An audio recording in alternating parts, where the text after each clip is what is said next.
Cheat? Who? Me? Yes, you. Have you no sense of propriety? Don't suppose so. What is it? The crossword puzzler's unwritten law. Never look up the answers. You've got to sometime. Why? Well, otherwise you'll burst. Nonsense. You'd have bits of exploding crossword freak all over the place, create a public nuisance. I've done you a good turn. What do you reckon, Mum says? Oh, I think so. You haven't the least idea. Do you know, I used to be a Datchet to Sunbury man, Mumtaz. I used to do the Times crossword on the train between Datchet and Sunbury without fail every weekday morning. Great. What'd you do on Sunday? Don't sneer. It gave me a sense of achievement, something sadly lacking in your makeup. I ain't put it all on yet. Just occasionally I'd be stumped, but I wouldn't concede. I'd agonise and agonise over that clue. Stupid. And then suddenly, I'm St. Paul on the road to Damascus. This is near Datchet? Saul. The geezer what saw the light. It was only after the Close Encounters bit he became St. Paul. I thought you were an Old Testament scholar. Nah. I remember that bit because there was a picture with it. And it always worried me that he never became St. Saul. St. Saul's Cathedral. No, it wouldn't have sounded right. I'm sorry, Mumtaz. A bit early in the day for comparative religion, besides which I'm not feeling any too good. You've got an hangover. I must go to bed. Oh, no. This much have I learned from following the towpath. Towpath? Yes. Ah, toper. I'm sorry. I'm slowing up. It's the alcohol. Toper? Has English become a dead language round here? Toper, drunkard, alcoholic, a soak, a lush.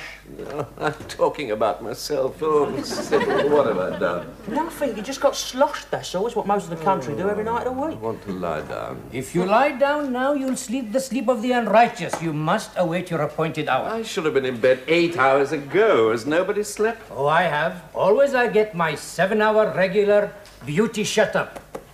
Crow's legs, you know.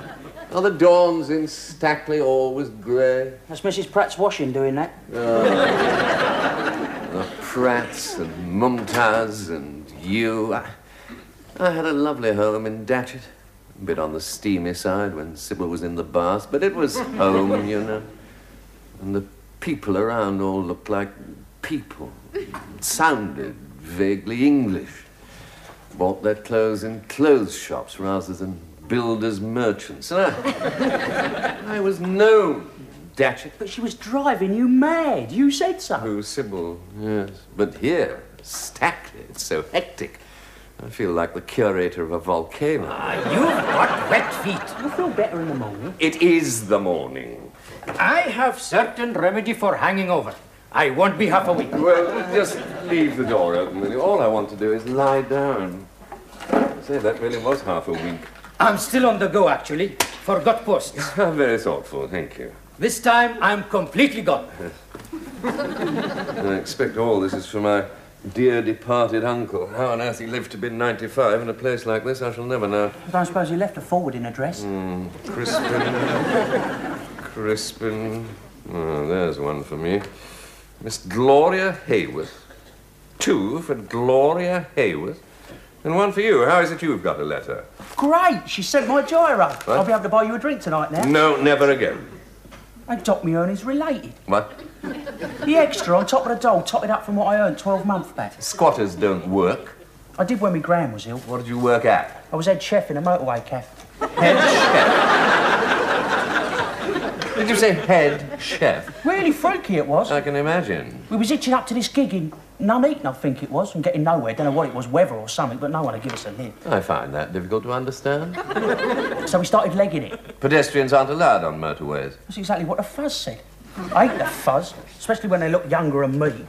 Ridiculous, I told them. Building motorways with huge, great pavements both sides and phone boxes every 30 yards and not letting lovers of the open air walk on them. Scandal. No wonder the country's in a mess. Impressed with that argument, were they? Nah, they threw us out at Scratchwood. Anyway, this geezer in charge, we was washing up after we had our dinner. Like. I think I've missed something. Well, I didn't have no money. Yet you went for a meal. I was hungry. Ah. Anyway, this geezer in charge said he was very impressed with my washing up. He was right. It is good. Would I like a job, he says, getting a nosh ready nights like? Why not? I said, make a change. Within a week, I was chief cook. Tip for the lot. Nothing to it, really. An idiot could have done it. Yes. I stuck with it for a bit because of my gran being in hospital, like. She didn't last long, though, so I chucked it in. Pity I look really nice in them chef's trousers. Here. What? Oh, look, I'm out. I could wear them to the gig tomorrow. Today. I'm going to lie down now. It's nonsense, all this business about waiting for appointed hours. No, Montez is right. You only think you're tired, ain't you? I am tired. What am I doing here, for heaven's sake? It's an adventure. I'm no pioneer. It's all right for you. Pack a few safety pins, a couple of sticks of outdoor girl, and you're Marco Polo. I'm 60. I'm too old for all that. I'll never touch another drop. That much I'm sure of. Sorry for intermission. Here is unfatal drink. Drink this.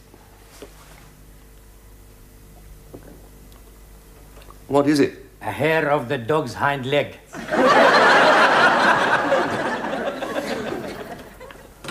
Who's Gloria Ayworth, then? Please? We had letters this morning for Gloria Ayworth. Oh, yes. Who is she, then? She was known by Mr. Henry's Uncle Crispin's. No. What, in a biblical sense? She was Bordy. Was she? PG, you know? Oh, Balder. He had lodgers, did he? Quiet in here, isn't it? Not exactly the Mile End Road. It's Saturday, you see. So? Everybody goes to the shopping centre. Joan and Darby hand in glove. Supermarkets. I have to be free in admitting this. I find it difficult to contest with them. I have to add the odd bad penny. Alas, my profit margins are very faint. Get off. Licence to print money, these places. Oh, no. I have to work my fingers to the quick to make both ends meet here. We all have to work hard, Mum, Ted. Can I cash my dole cheque? Dole? Unemployment benefit. You must have heard of dole. Oh, my English is not of the best, alas. It's a disaster area. The Red Cross send blankets and water purifying tablets to people like you. Oh. I give it all up. Go back to India. Open supermarket. Don't start about giving it all up. You just try too hard. Listen to Henry. He talks really proper. Why don't you talk like him? Come off it. He's a nerk. I mean, fancy me walking into some boozer chatting up some really funky doll sounding like Robert Robinson. She'd rip me ears off. How is Mr. Nunn now? He's got his head down. Still grieving for his wife, yes? I don't believe this. He's having a sleep. His wife's not dead. He's just left her at home with the telly. Okay, John, okay. Now, can I cash my gyro? No. Post office closed. Tahmina's lunchtime. It ain't lunchtime. Shh. Eh? Tahmina, and keep this KP, is not here. But she'll be back in twinkling. Well, you do it. It's not like a doctor, is it? I don't mind who sees me gyro. You can't desert my clock out. Oh, come off. It being a shopkeeper's not being a mountie, you know. The shop's empty, sunshine. Everyone's living it up down a supermarket. I'll do it if you like. No. General Postmaster's rules are not permitting non-authors behind bars. All right. All money transfusions are to be handled by a credit to the staff. All right, John. We'll do it the other way round. I'll sit at the clock out at the ready in case we get a football special pulling up outside. While you do your Clark Kent bit and turn into Postmaster General, won't you? This is most unregular.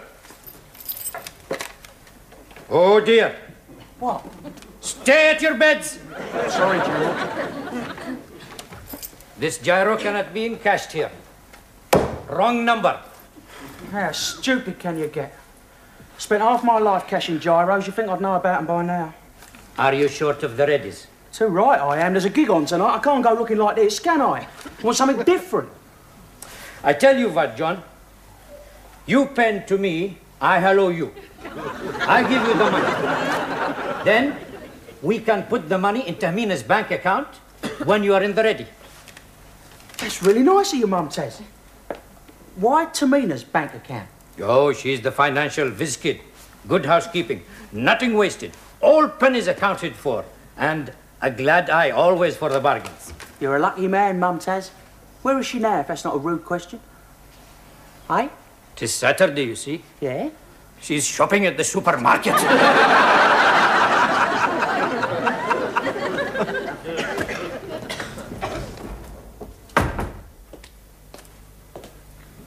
Having a kip? Good idea. Hey, Saturdays, shopping. I told her straight, I am not going, Doreen. That is the end of the question. Yes. How about you? Yeah, Saturdays, any thoughts?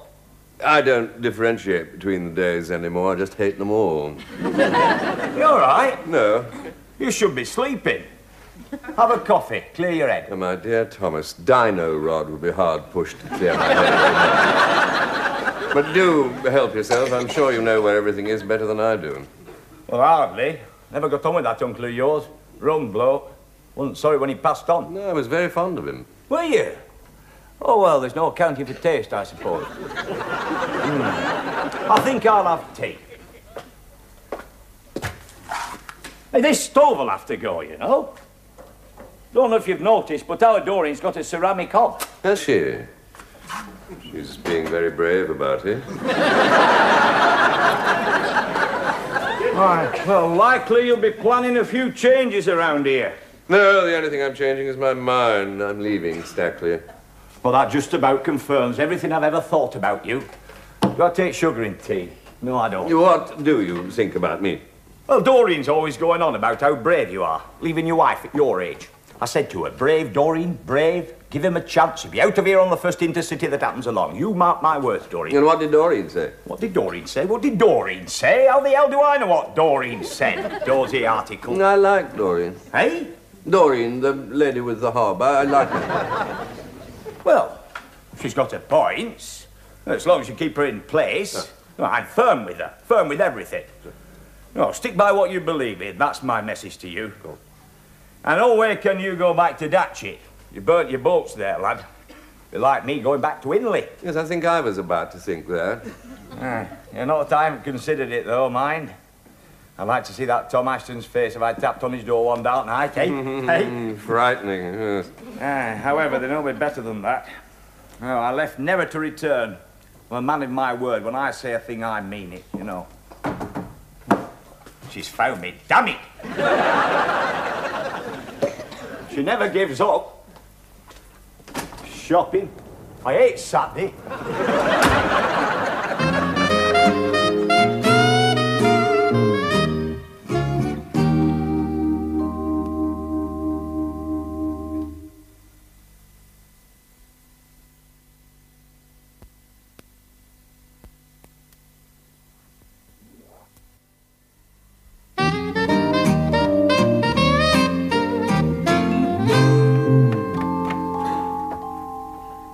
Get quite like this, sitting here, reading newspapers upside down. The heir to the throne looks almost human this way up. Oh!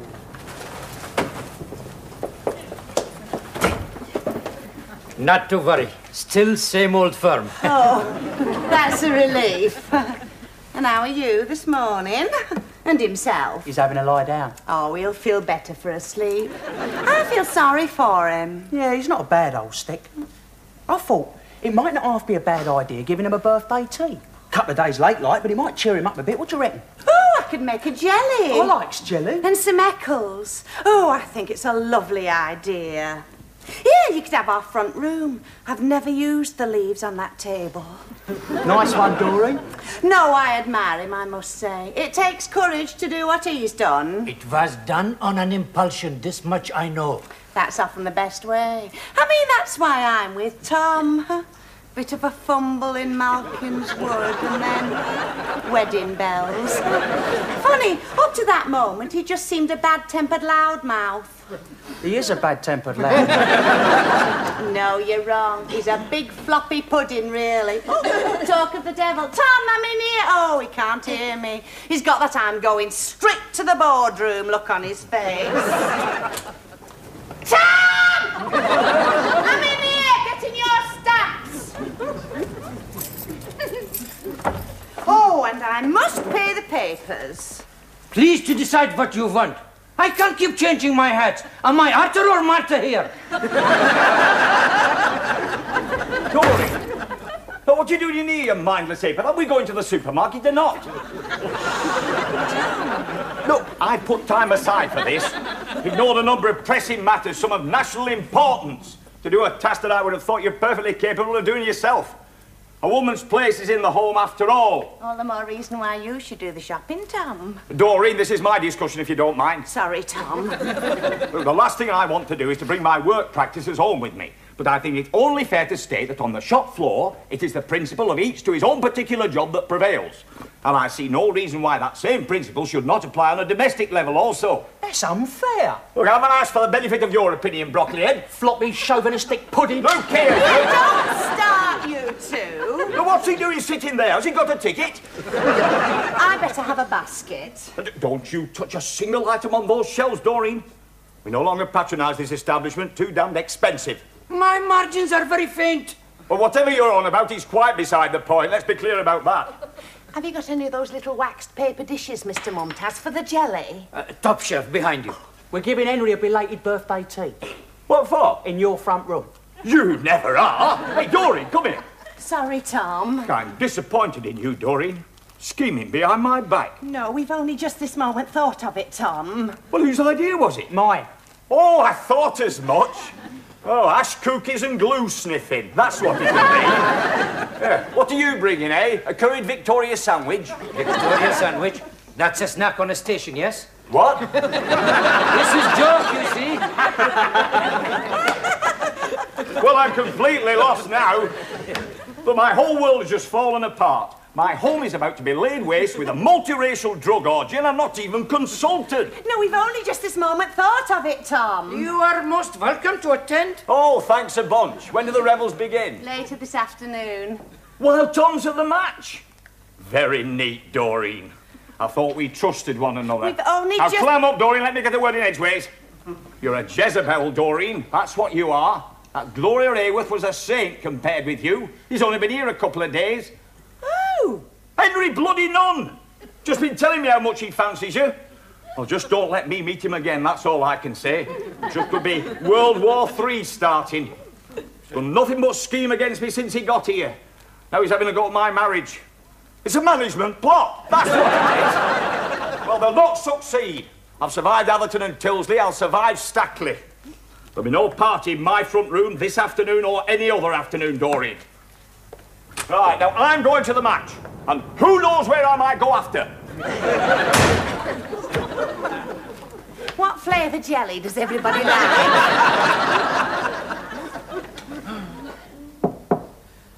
You all right, Henry? You feeling better? Much.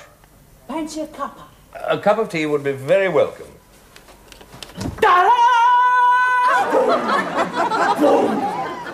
What do you think? Well, I'm just grateful to be lying down. I was really nervous about going to this gig with nothing to wear, and then I remembered my chef's trousers. I wish I'd nicked the hat as well now. There's an Ace Butcher's round the corner. I don't follow. Well, he gave me mine, this great lump of liver to do me clothes with. It's cheap, really. Should be my own blood. Yes. Or that of a friend. Where is this gig being held? At Smithfield? Henry? Hmm? I was thinking, when I was out, like, Yes. you're 60. And 2 days. When are you going to die, then? Well, I haven't actually fixed a date as yet. No mucking around. How long do you reckon you've got? Well, it really isn't the sort of thing I like to think about in detail. Yes, it is. I've thought about it, and I'm only 20. Have you? Yeah, I don't fancy getting old. Well, I don't actually mind getting old. You see, I was just reading this letter to Uncle Crispin. It's asking him for the balance of the money towards a rambling holiday in the Cairngorms. Well, he was 96. 95. He would have been 96. He'd put down a deposit. There you are. He must have been mad. It might have killed him. He's dead anyway. Was he taking Gloria? I don't think so. She was his fancy piece, you know. Really? Yeah, Mum Taz was telling me. Was he now? Yeah, she had quite a reputation round here. Real dolly bird, blonde, big girl. She was crazy about your uncle. So you see, it's never too late. If you're 60 and he was 95, you've got 35 years on it. 35 years at least. It's up to you what you do with it. You really have been thinking, haven't you? You're a natural adventurer, Henry. Seeking for your Shangri-La. What, here in Stackley? It's far better off in Datchet. At least I could make myself understood. But you said you never conversed with Sybil. She was always glued to the telly. Yes, that's true. No, I tell a lie. We did converse. Once. Last winter during the power cut. My television went off and the bath water ran cold. We conversed as a last resort. What was it like? Well, shortly afterwards, we bought a battery portable and reverted to solid fuel heating. It was a mutual decision. You know what that is? A letter? From Sybil, and I'm afraid. Why? Well, it's either a heart-rending plea for me to return to the nest, or worse, an acceptance of my invitation to come and join me. What does it say? Well, she thanks me for the phone call. She thinks Stackley sounds fun. Oh, God. But she won't be coming up just yet. There's an omnibus edition of Dallas coming up in a fortnight. Is that all? No, Trevor MacDonald had a button missing off his shirt on the lunchtime news. And I must be sure not to miss the new Guinness commercial. That's about it. Henry, mate, it's no contest. Your sanity versus death by television. I'm still quite fond of Sybil, you know. She's not unkind. We don't have rows or what? Or anything, really. My God. Married for 40 years, and she hasn't even noticed I've gone. Steady on, you spill your tea. God, all those years. Susan Humphreys, where are you now?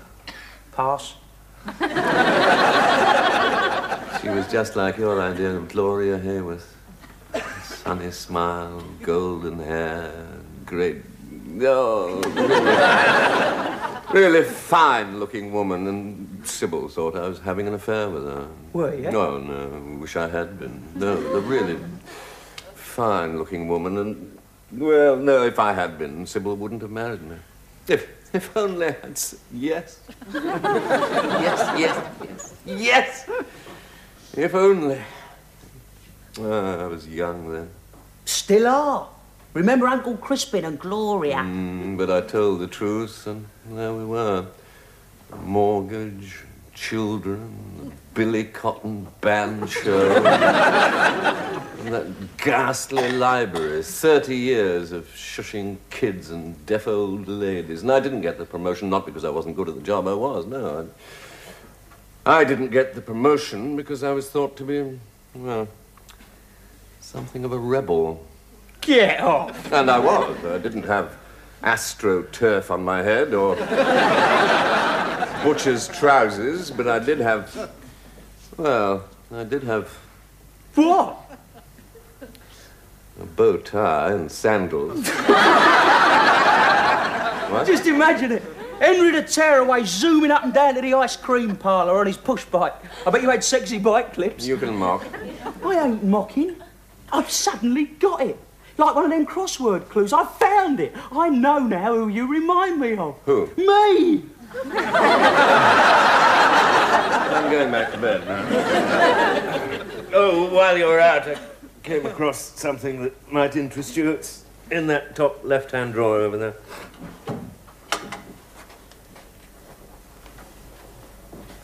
What is it? Gloria Hayworth's pension book.